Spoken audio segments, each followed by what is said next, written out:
Goeienaand, dit is my voorreg om u almal weer te kan groet, soos wat die son se laaste strale besig is om op die horison te verdwyn en ons die Sabbat, hierdie wonderlike tyd wat God afgesonder het om saam met ons te verkeer, te kan ingaan.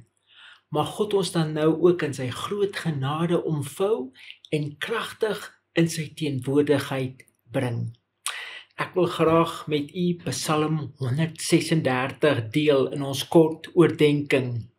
Nou hierdie Psalm is opgemaak uit 26 verse, maar wat dit so uniek of anders maak, is dat elke vers eindig met die woorde, want sy goedertierenheid is tot in ewigheid.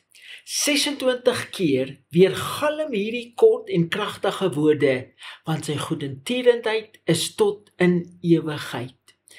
En ek vra myself, hoekom het die psalmskrywer hierdie psalm nou juis so opgestel?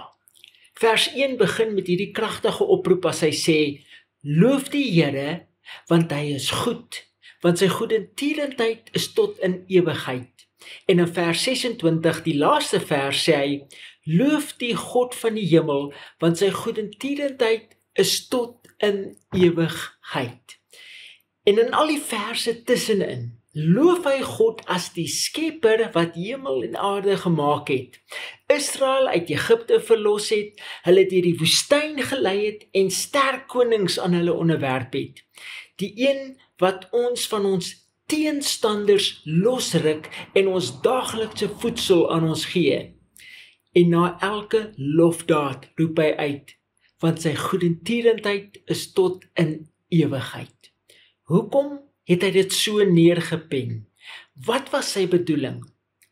Dalk dat ons dit nie moet vergeet nie. Dalk dat ons elke oomblik moet besef dat alles wat ons is en het en ons elke dag omvou, danksy sy groot liefde en goedheid van ons Here is. Ons God se liefde en goedertierenheid teenoor ons is nimmer eindigend en dit sal altyd daar vir ons wees, al is die toekoms hoe donker. En daarom, al is jou omstandighede op hierdie oomblik dalk hoe onseker en duister en vol seer en stryd en wat ook al Satan doen om jou in sy angsklaue toe te vou, God wil hê dat een ek bo alles moet weet dat sy goedertierenheid is tot in ewigheid. Al is jy hoed neergedruk en stikkend en alleen, sy goedertierenheid is tot in ewigheid. Sy liefde is daar vir jou en ons kan op hom vertrou, want sy goedertierenheid is tot in ewigheid. Maak nie saak wat jy en ek in ons sondige boosheid dalk gedoen het nie. Dit kan nie sy groot liefde vir ons uitkanselleer nie. Al wat sy groot genade en goedheid kan beperk, is jou onwilligheid om dit te aanvaar en te ervaar in jou lewe. Maar hoe ook al jy kies om te reageer teenoor sy genade, is sy goedertierenheid tog nog tot in ewigheid. En hoe wonderlik om te weet dat ons in alle omstandighede met openheid ons God kan nader, want sy goedertierenheid is werklik tot in ewigheid.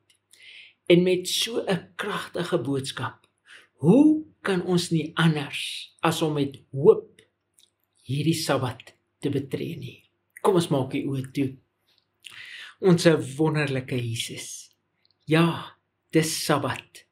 'n wonderlike teken dat U die groot en magtige Skepper God is, maar ook die herinnering dat U goedertierenheid werklik tot in ewigheid is.